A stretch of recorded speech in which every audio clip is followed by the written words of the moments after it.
Hisar Foundation and Angro Foundation, in association with IWMI Pakistan, WWF Pakistan, and Airwaves Media, TV1, NewsOne, Waseup, and FM 91, presents 5th Karachi International Water Conference webinar series on climate change and pandemic impact on water. The second webinar on circular water economy in urban context. The circular economy of water is an idea whose time has come in Pakistan.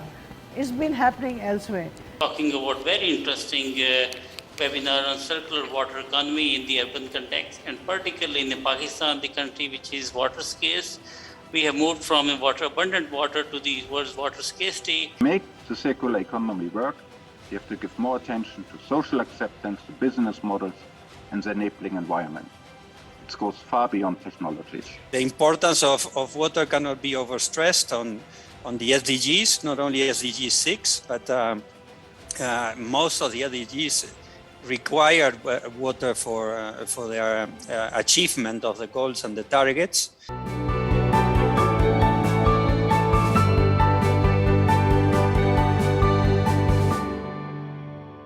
As we said before, both high and low income countries benefit from this by capturing the full value of water, and a lot of the cases that we documented, albeit ad hoc, they are all in developed countries. And we also know that implementing, and based on the cases, that the circular economy make a lot of economic and financial sense. So investments in energy efficiency and reducing non-revenue water can be recovered in less than 3 years. Investments in nature-based solutions can reduce treatment needs and cost downstream. Self-generating renewable energy, reduce energy costs and increase system resilience. These are all things that can also reduce the large OPEX, operating expenditures of utilities, and in many cases can bring additional revenues to the utilities. Using this as a framework, we are continuing to support countries, so we are very much working at national levels. For example, in Colombia, we supported the government to develop and implement now a national policy on circular economy for water supply and sanitation services. As I mentioned before, we're working in Turkey to reform the institutions and regulatory framework and promote circularity in incentives in regulatory frameworks. So we are trying to advance as much as we can this agenda at the global level. Here, I think Pai already mentioned, here are some of the resources that we have, and look forward to any questions and answers that we may have. आज हमारी दुनिया की 36% आबादी आबी किल्लत से गुजर रही है और ये किल्लत वक्त के साथ बढ़ती जाएगी, जिसकी वजह से नकल मकानी में भी इजाफा होगा, खासकर देही से शहरी इलाकों की जानिब। न सिर्फ SDG 6 बल्कि ज़्यादातर SDGs को अपने हदफ हासिल करने के लिए पानी की ज़रूरत है। पानी हमारे लिए बहुत बड़ा वसीला है, मगर इसकी नाकदर बहुत ज़्यादा है। हमारे ममालिक में पानी के वसाइल को बहुत गैर मौसर तरीके से इस्तेमाल किया जा रहा है। आबी आलूदगी में बहुत इजाफा हो रहा है, जो कि बहुत ख़तरनाक है। सबसे ज़्यादा हुज्जत का सामना इस वक्त शहरी इलाकों को है, जहाँ तारीख में पहली मरतबा दुनिया की आधी से ज्यादा आबादी आबाद है। फिर हमारे पास खित्ते हैं जैसे लातीनी अमेरिका, जो कि दुनिया का सबसे बड़ा खित्ता है। इस तरह आप देखें कि एशिया को जहां आबी कफायत शारी में इजाफा हो रहा है, और बहुत बड़ा इजाफा यहां अफ्रीका में भी मुतवक्के है, जहां मैं रह रहा हूं। तो ये दायरा कार का तसव्वुर नहीं है, ये तसव्वुर 50 और 60 की दिहाइयों में मौजूद सनती एकोलॉजी पर मबनी है, और ये तसव्वुर कुदरती वसाइल के दायरा कार पर मबनी है। और इस खास मामले में हम सोचते हैं मुआशी दायरा कार और इसमें पानी के इस्तेमाल के बारे में।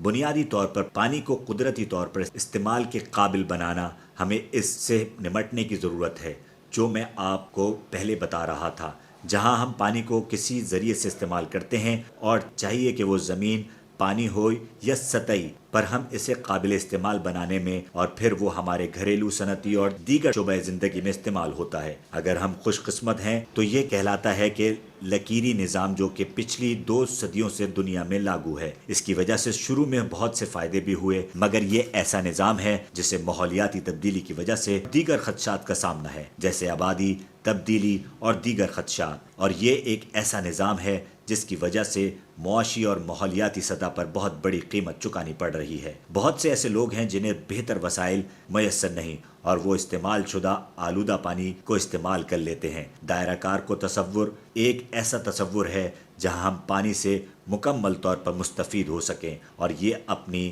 3Rs پر مبنی ہے اور اس کے گرد بہت سے مختلف تصورات ہیں۔ ہم اس تصور میں پانی کی فراہمی، وسائل کی بحالی اور دوبارہ پیداوار کی بات کریں گے۔ میں پہلے بھی بتا چکا ہوں کہ ہم اس نظام کو بہتر بنیادی سیاحت کے حوالے سے بات کریں گے جو پچھلے چند مہینوں میں ہم نے بنایا ہے، جس میں کوشش کر رہے ہیں کہ آبی فراہمی، صفائی، توانائی کے مکمل دائرہ کار کو سمجھیں، اور اس میں ہم باہری دائرے سے دیے گئے نتائج پر بھی بات کریں گے۔ مگر اس سے پہلے ہم یہ دیکھیں گے کہ آبی فراہمی کا دائرہ کار ان نتائج کی حوصلہ افزائی کرتا ہے۔ پہلا ہے لچکدار اور شامل کار خدمت گزاری کی فراہمی، دوسرا ہے گندا اور آلودگی سے بچاؤ کا لائے عمل، اور تیسرا ہے قدرتی نظام کو محفوظ رکھنا اور نئے وسائل کا پیدا کرنا۔ ہم اس میں موجود تصورات پر غور کریں گے جو نیلے رنگ میں موجود ہیں۔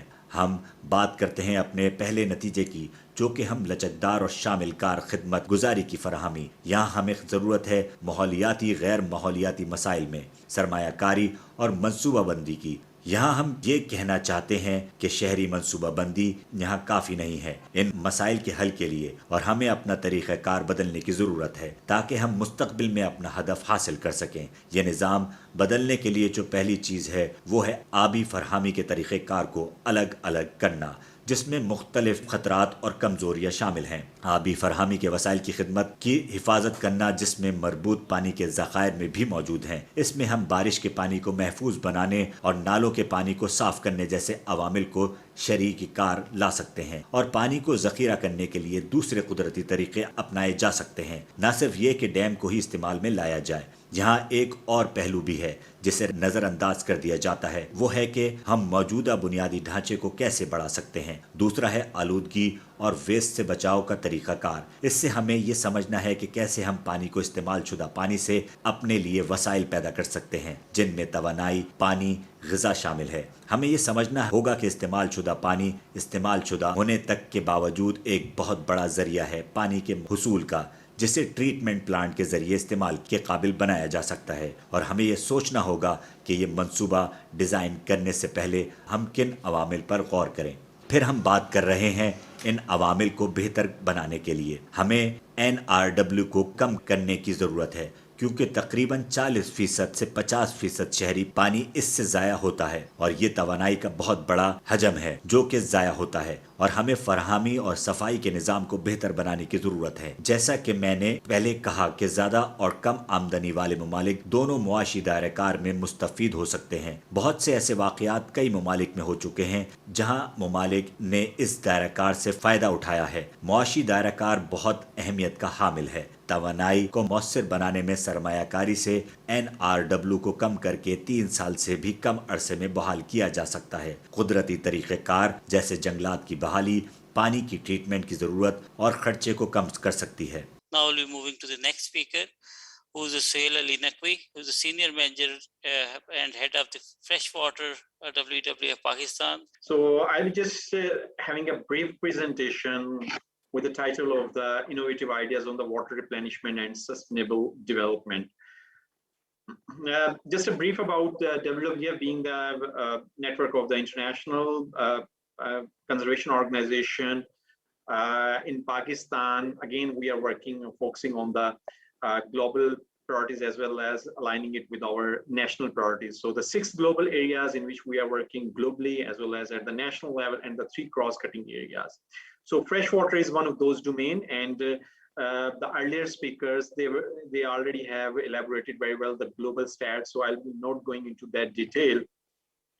So as a nature conservation organization, our overall goal is how to reduce the footprint, zero loss of the natural habitat, zero extinction, and halve the footprint. So this is our global goals on which we are working globally and in Pakistan. So I have a few examples you can see on the screen. So on the left side, you can see it's quite visible on the screen, it's the floating sheets where different plant species, hydrophytes, are introduced along with the bacteria. They actually treat the sewage as well as the industrial wastewater. Common reed is there, which treats that wastewater, and that water is used for the agriculture purposes. On the right side, we did that experiment in Lahore in collaboration with a community as well as funded by some of the corporate donors, and came up with very fascinating results of the wastewater pollution reduction. And that water is used for the agriculture purposes as well as for the aquaculture. So that kind of the treatment systems are there, because if we talk about the state of the art activated sludge process or the other processes systems, it requires a lot of technical issues as well as the capital investment. So a country like Pakistan, where the electricity shortage was also quite common in the past, so it's quite challenging to take that forward. Same is the case with the water reuse through the rainwater harvesting system, because right now, due to the climate shift and climate change, now the intensity of the rainfall is increasing and the duration is just shrinking. So that's why that water can be captured in the metropolitan cities, and then that water can be used. These are the examples. And another, our flagship project is the Recharge Pakistan, which is also a program where the nature-based solutions will be introduced, and there is a lot of potential where the flood water and the hill torrents water can be utilized. Just coming to my last slide, if we talk about our national water policy, there is clearly mentioned about the water management, treatment, and the safe disposal. And these kinds of the homegrown solutions are a good opportunity, an ample opportunity for us as a community to contribute in collaboration with the government, public-private partnership, and we can contribute for sure into the SDGs at different level. Now we'll be moving to the next. Our keynote speaker is Roy Owaste, sanitation expert. Thank you very much. Good opportunity to introduce water sanitation issue solution. The solution, our product name is Jokaso. It is Japanese name. Jokaso is developed with Japanese government. Joka means the purification, so is tank. It is a packaged type sewage treatment plant. This time I have only 10 minutes. I'll explain quickly. First one is what is a Jokaso. Second is the government, Japanese government activity and history. And finally, our activity will explain. जापानी ज़बान में जोकासु का मतलब है पानी साफ करने वाला टैंक। जोकासु की मसनूआत हुकूमत जापान से तस्दीक शुदा हैं और हुकूमती पॉलिसी के तहत पूरे जापान में इस्तेमाल की जाती हैं। दर हकीकत 26% से जायद सीवरेज का पानी जोकासु की मदद से काबिल इस्तेमाल बनाया जाता है। 80 लाख से जायद जोकासु जापान में कामयाबी के साथ काम कर रहे हैं और कई लाख दुनिया के मुताद्दिद ममालिक में नस्ब हैं। जापान में तैयार करदा जोकासु गंदे पानी को काबिल इस्तेमाल बनाने के लिए बेहतरीन हल है। इन ममालिक में जहां सीवरेज का बेहतर निज़ाम मौजूद नहीं, उन्होंने ये भी बताया कि आबी वसाइल के हल करने के लिए सफाई के निज़ाम को बेहतर बनाने की ज़रूरत है।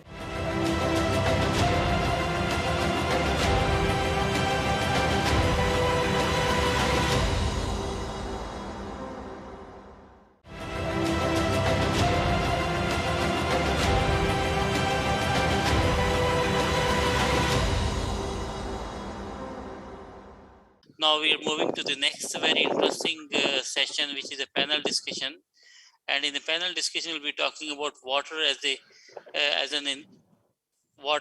key enabler for the circular water economy, recovery, recycling, and reuse. And there are the three key panelists whom we'll be talking. One is the Omar Kareem. Let me introduce Omar Kareem. And Omar Kareem is working as a water management specialist at FAO. We have the other panelist is Madam Simi Kamal. I think everyone in Pakistan knows about Simi. She has done an enormous work in Pakistan in transforming the water sector, and then has a huge contribution towards even as at the Isar Foundation platform, as well as advisor for the Panjwani Isar Water Institute, and he's also serving as a NIMI board member. So welcome Simi again for this session. And the third is the keynote speaker is Professor Mahmood Ahmed.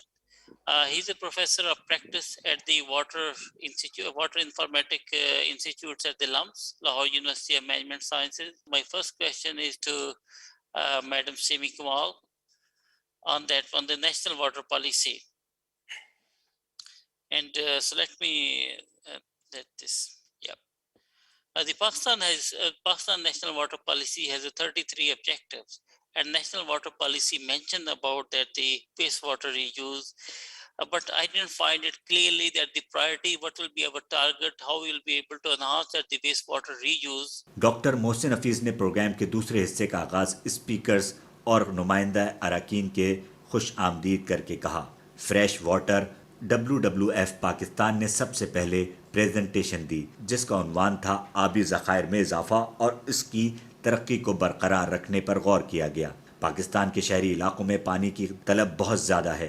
Pakistan के शहरों में महज 41% आबादी को महफूज पीने के पानी तक रसाई हासिल है, जबकि देहाती इलाकों में सूरत हाल बदतर है, जहां सिर्फ 32% आबादी को ताज़ा पानी तक रसाई हासिल है। निफ्ट से ज़्यादा शहरी आबादी को पीने के साफ पानी तक आसान रसाई हासिल नहीं। कितना पानी साफ और इस्तेमाल के काबिल बनाया जाता है, माहौलियाती तब्दीली की वजह से शहरी सैलाब आजकल एक फैशन बन गया है। इसके बाद उन्होंने आलूदा पानी के मसाइल पर रोशनी डाली, जिससे शहरी गंदा पानी, ज़राई बहाव में शामिल कीमियाई अद्वियात और सनतों से खारिज हुआ फुजला शामिल है। इसके अलावा उन्होंने आबी आलूदगी के हवाले से कुछ फौरी हल तजवीज़ किए, जिनमें इस्तेमाल शुदा गंदे पानी को इस्तेमाल के काबिल बनाने के प्लांट्स, ज़राई बहाव में कमी के लिए स्प्रे के छिड़काव का तरीका, किसानों के लिए आगाही प्रोग्राम जैसे BCI सनती फुजला का बेहतर इंतजाम, सनतों में RECP तरीक़ेकार को लाजिम करार देना, पानी के म्यार को बेहतर बनाना, घरेलू ज़रई और सनती सतह पर पानी को महफूज तरीक़ेकार, बारिश के पानी की कटाई और सैलाबी पानी के लिए नाले बनाना। Yes, Pakistan's water policy does have 33 goals, and I believe that any policy with so many goals is bound to falter, because there should be fewer objectives which should have clearly defined actions which can be done. We at SR Foundation have helped out or have tried to help out the government of Pakistan by converting those objectives into, and whatever else was in there, into a framework for action, and also defining who should do what. I don't know to what extent that has been made part of the way that the policy is going to be implemented. Now, recycling water, that is one of the most difficult things to do anywhere in the world. And in Pakistan, it is particularly difficult because people have these notions of purity and taharat, which is different from just having clean water. In my house, for example, I have now installed a water recycling system that takes the tanker water and the water that comes in the pipe and puts it through so many different systems, and we just push a button and we get drinking water. Okay? It took me a long time to convince people in my house and my helpers and people around me that it's okay to drink this water. That is a very, very big barrier that we have to cross. The mental barrier that recycled water is okay for all kinds of uses. The other aspect that we have to ensure is tackled, that you don't need absolutely pure sweet water for all uses. You can have different qualities of water for different uses. I assume you agree with me so far, Umar? Yeah. Yes? Okay. Now, to break these mental barriers, we have to develop and mount the kind of campaign that people will not help but listen, and they would be persuaded gently and firmly to change their minds. This requires messaging, this requires advertising, it requires demonstration, it requires people in higher places to discard these bottled water that you see everywhere and to openly tell people that they are drinking recycled water. And in order to do that, there are many different attempts being made globally and in Pakistan, but I think they aren't enough. Nonetheless, one of the attempts that I'm associated with is setting up the Panjwani Hisar Water Institute at NED University. One of the main things that it will do is water remediation. So the samples that are brought in and the kind of water that come in for testing at the lab, we then have another attached lab, the Water Ecology and Remediation Lab, that would then seek positively to find the way the pollutants could be taken out and how that water could be reused. So we have the technology, we have people who want to do these things, we have at least some institutions. Now we have to work on changing the mindsets of people. Thank you. Just now moving to the Omar Cranes, that for the wastewater, which is untreated wastewater, that has been used a lot in a peri-urban environment for growing vegetables.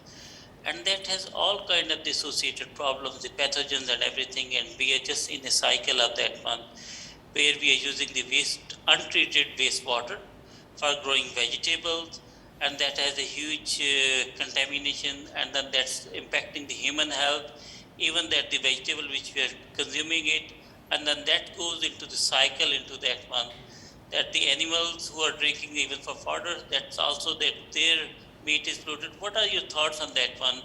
I mean, how we could do it, even as an as an engineer, and then working as a water management specialist. So what are the things, especially, what are your experience based in Karachi area, what we could do, how we could change that the mindset, and especially educate to the people who are using that the untreated wastewater for that one, considering that one the farmers are not they are only worrying about the income, but as a society we need to look after ourselves and also educate them. That will be one of that one. So I want to have a question from you. Thank you.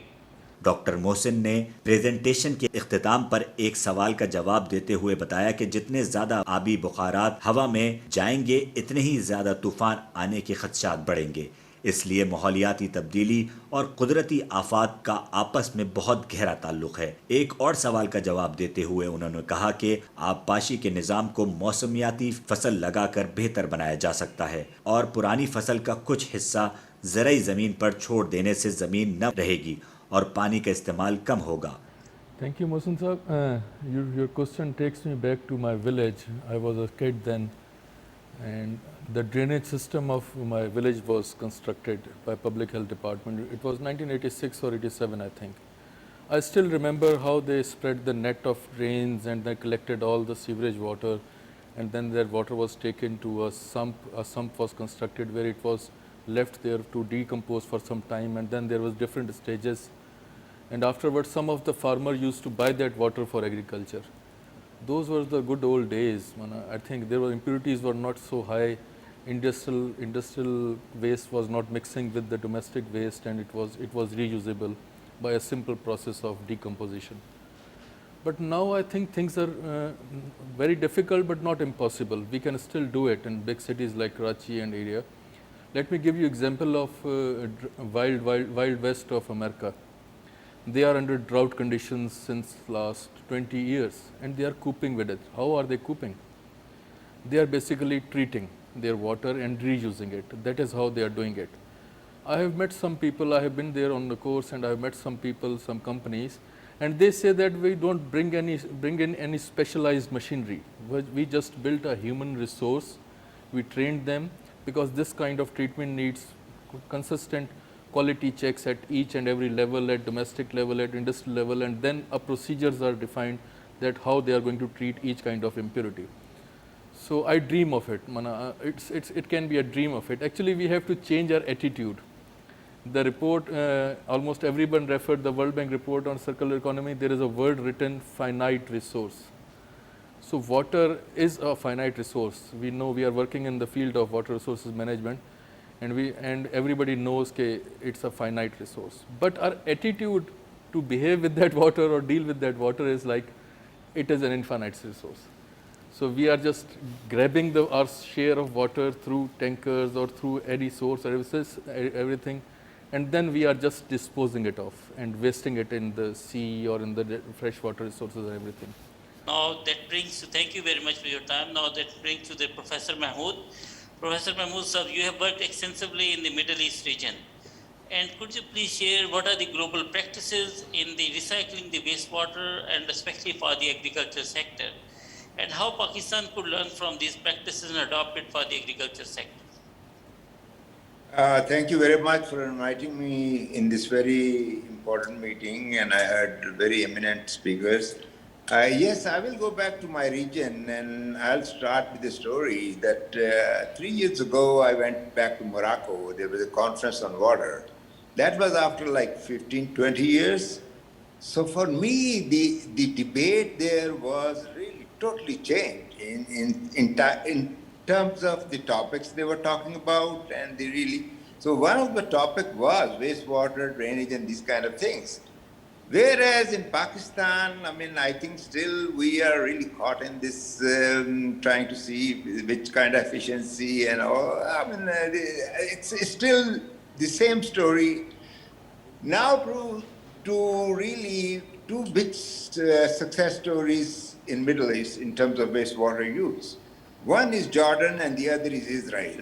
And now will be, I mean, we are on time. I will be moving to the next segment, which is the most interesting one, is about question and answering from the audience. If there are any questions. The question is if small units could be developed to install in the apartment complexes or large houses which can recycle their wastewater in Karachi. Yes, yes, sure.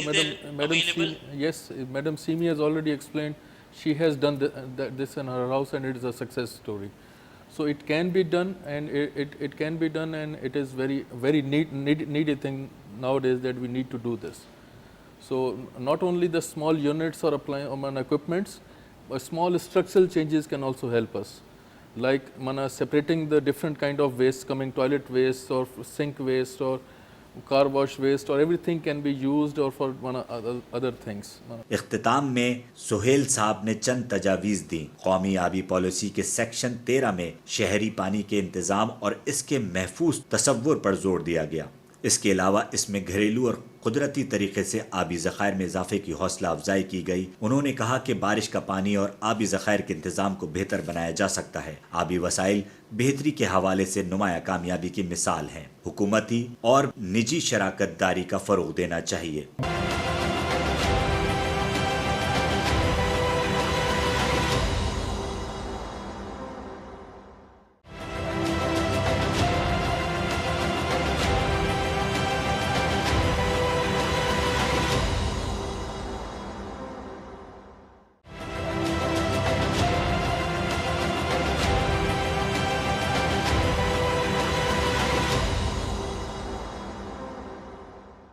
The name is Danesh.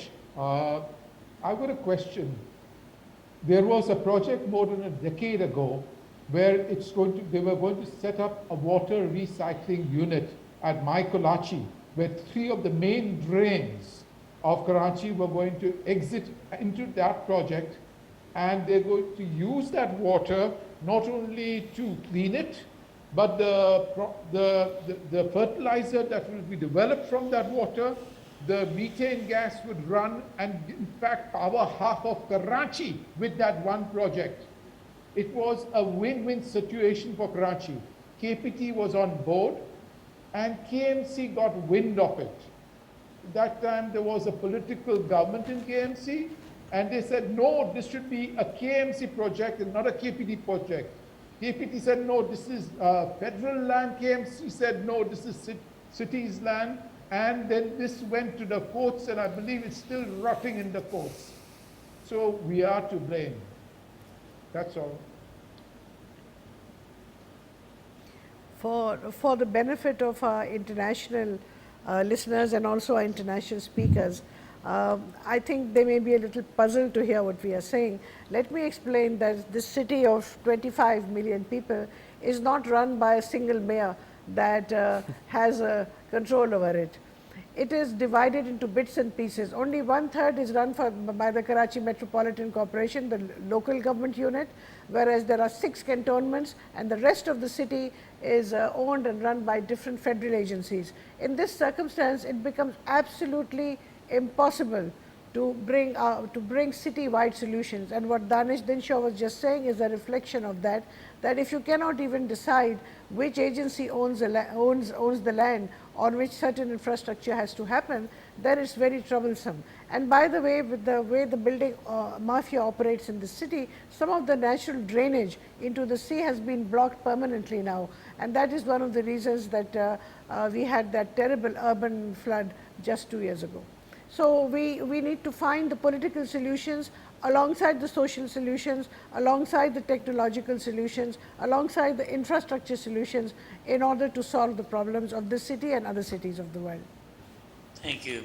Now there is one interesting question asked by Zagam Habib, and I will be asking our international panelists, that the PAI and then the DIGO. They're asking, the question is, a certain initiative go on failing with many times repetition? Is it a lack of political will or misplaced political will to do something without social validation? What's happening in other part of the globe? I just want to ask questions first from PAI and then from DIGO. Yeah, maybe I take shortly the lead before Diego can come in. The circular economy is a fantastic type of projects or innovations which requires holistic approaches. And so that means, as simple examples, let's say we just want to transform fecal sludge into an organic fertilizer.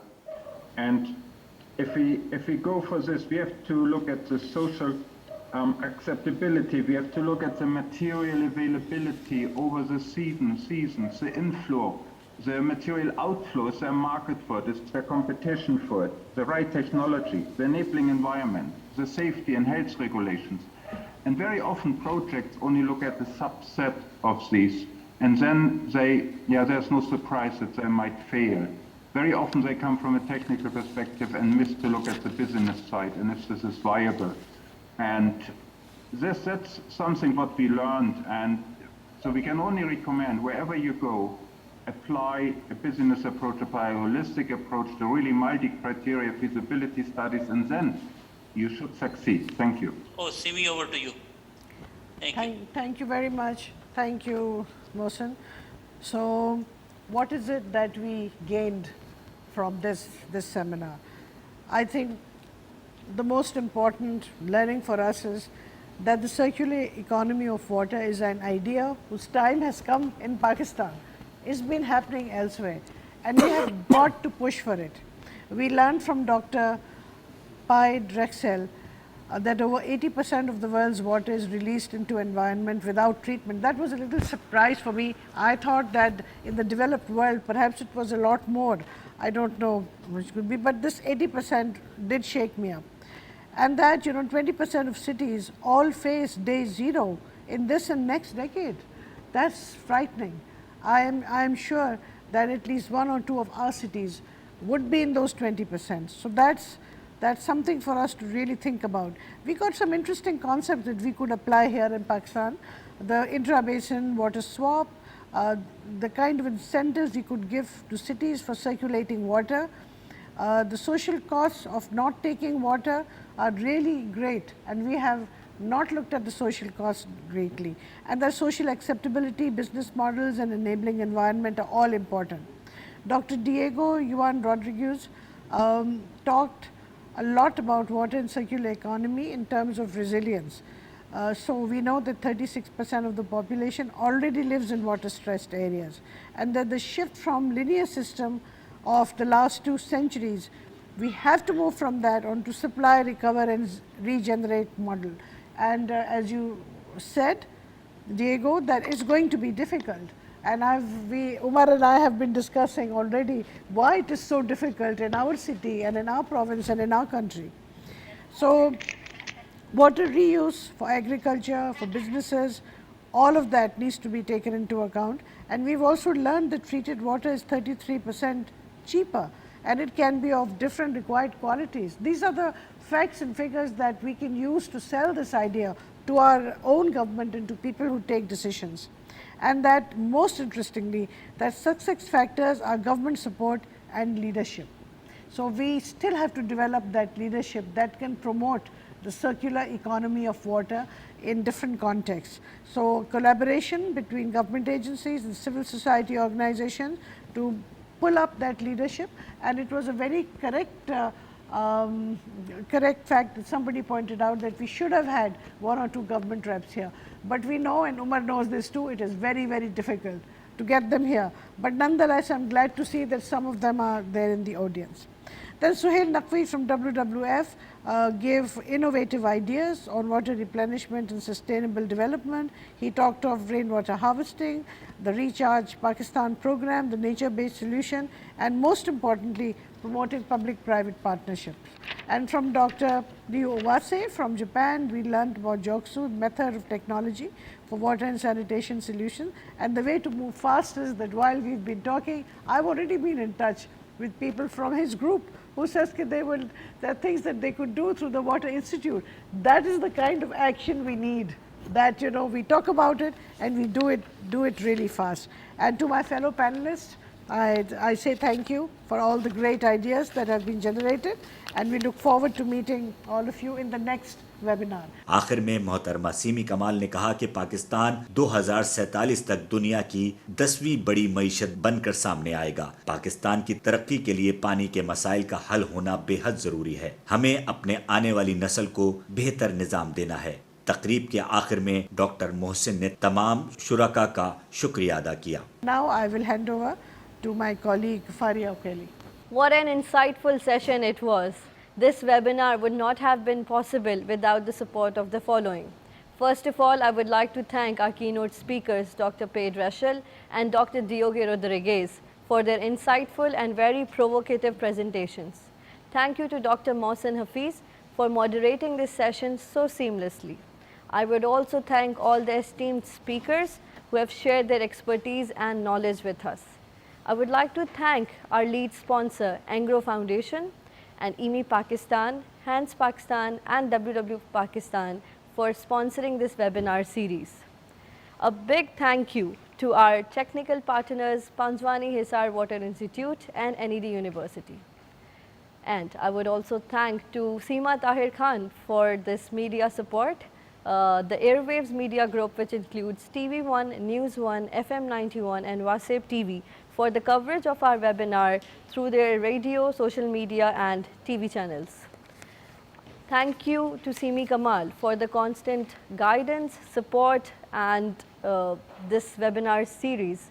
I would also thank my colleagues at SAR Foundation, the General Manager Sana Baksa Musa, who is the backbone for this webinar series, and Samin Binte Huda, who helped us at the Secretariat. Thank you all to the audience for the participation and very engaging questions. I hope to see you all at the next webinar, which is on Thinking the Unthinkable, Harnessing the Pandemic to Improve SDG 6, Health and Sanitation. Hisar Foundation and Angro Foundation, in association with IWMI Pakistan, WWF Pakistan and Airwaves Media, TV1, NewsOne, Waseb and FM 91, presents 5th Karachi International Water Conference webinar series on climate change and pandemic, impact on water. The second webinar on circular water economy in urban context.